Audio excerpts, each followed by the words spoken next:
বারুইপুর ধর্ষণ ও খুন কাণ্ডের পর অপরাধীদের গ্রেফতার করতে সময় নষ্ট করেনি রাজ্য সরকার। নির্যাতিতার পরিবারের সঙ্গে মঙ্গলবারই দেখা করেন মুখ্যমন্ত্রী শুভেন্দু অধিকারী। সেদিনই নির্যাতিতার পরিবারের পক্ষ থেকে মুখ্যমন্ত্রীর কাছে আবেদন করা হয় পুলিশ ফাঁড়ি তৈরি করার জন্য। সেই কথা মতো 4 দিনের মধ্যেই তৈরি করা হয় পুলিশ ফাঁড়ি। শনিবার বারুইপুরে গিয়ে সেই পুলিশ ফাঁড়ি উদ্বোধন করেন মুখ্যমন্ত্রী Suvendu Adhikari.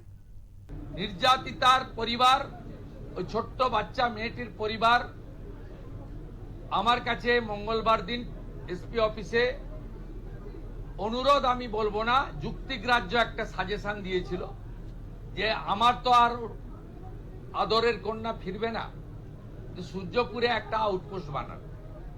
Thanks to home secretary Shrimati Sanghamitra Ghosh মহোদয়া, thanks to DGP mister Siddhinath Gupta IPS, তারা মুখ্যমন্ত্রীর কাছে করা এই পরিবারের ইচ্ছাকে কার্যকর করে দিয়েছেন উইদিন 4 days।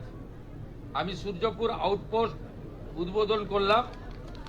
এখানে 4 officer, 2 SI, 2 ASI, 6 mail constable, 2 female constable, 8 civic volunteers, women help desk এবং একটি কন্ট্রোল রুম, এবং পরে 5-7 দিন লাগবে এখানে মোড়গুলোতে সিসিটিভি লাগানো এবং তার কন্ট্রোল রুম এখান থেকে করা। এই কাজগুলো তারা করবেন, আমাকে কথা দিয়েছেন ডিজিপি এবং সুপারিনটেন্ডেন্ট পুলিশ। আমি আশাবাদী যে পুলিশ এই বিষয়ে যথাযথ ব্যবস্থা নেবে।